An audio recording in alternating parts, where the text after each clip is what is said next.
Last season, when we played Crystal Palace, we got battered 5-2 at Selhurst Park. They had more or less a full team just then, and Oliver Glasner had just started his new reign as their manager. If you wind forward the clocks to August 2024, it's lost Michael Lees, it's lost Joachim Andersen, it's just lost Jordan Ayew. Is there really any better chance for us to play them? Yeah, this is the chance. Facing Crystal Palace is our first London derby of the season. It means that we don't have to really travel far for it. And also, we're going to see how Lopetegui's assessed his players in order to decide who starts and who does not. I said that the Aston Villa game was a trial run for a lot of these players. They had a chance to prove if they deserved to start or not, or whether they should be in consideration to start.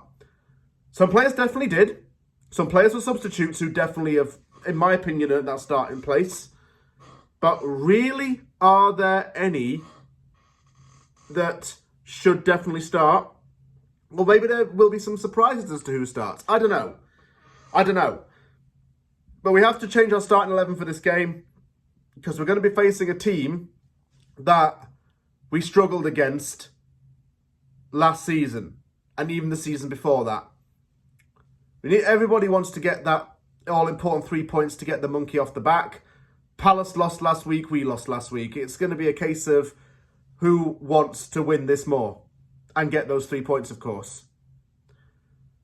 When I look at Crystal Palace's transfer window, they actually had a decent window. Notable signing was Kamada, who was wanted by some big European clubs and worked with Glasner during their time in Germany. Really good attacking midfielder and a good playmaker for Palace to have.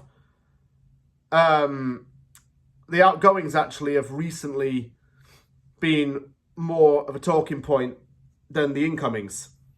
Mark Gay, he is set to sign for Newcastle United. I mean, he is going to be playing on Saturday, but it might potentially be his last ever game for Palace.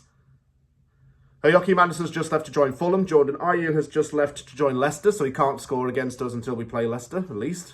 So that's another thing. I just said that Alisi had moved to Bayern Munich, so they've lost a big attacking player in that team. So they are considerably a little bit weaker now. They've lost pretty much the best defenders. Who are they going to start? Rob Holding, potentially? I don't know. That's an issue they've now got to fix. If they have to bring in a new player from now until the end of the window, then that might have to happen. There's like 7 days left for them to act on that.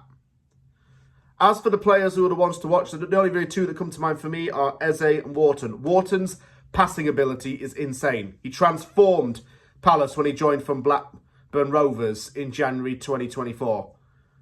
Really good playmaking player, so much so that he was called up to the Euro squad by then England head coach Gareth Southgate.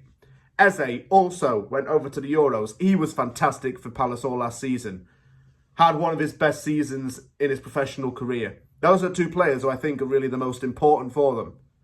Especially because, well, again, they sold quite a few people. As for a player who did play for both, James Tomkins, started his career off at West Ham, then went to Crystal Palace. One of our academy graduates, of course, spent a long time at West Ham, part of the Farewell Berlin group. And, someone that has been spoken about in very high regard, of course. As for my score prediction, 2-1 West Ham, but we scrape it. I don't know why, we just scrape it. Then again, we do that thing where I say that and then we end up losing the game. So don't shoot messenger if we lose, all right? But that could happen. I'm actually nervous for the game, but I'm excited to see what we can do. A lot of players now will get an opportunity to really break the mould under Lopetegui, and hopefully they can do so. Saturday is a good chance for that.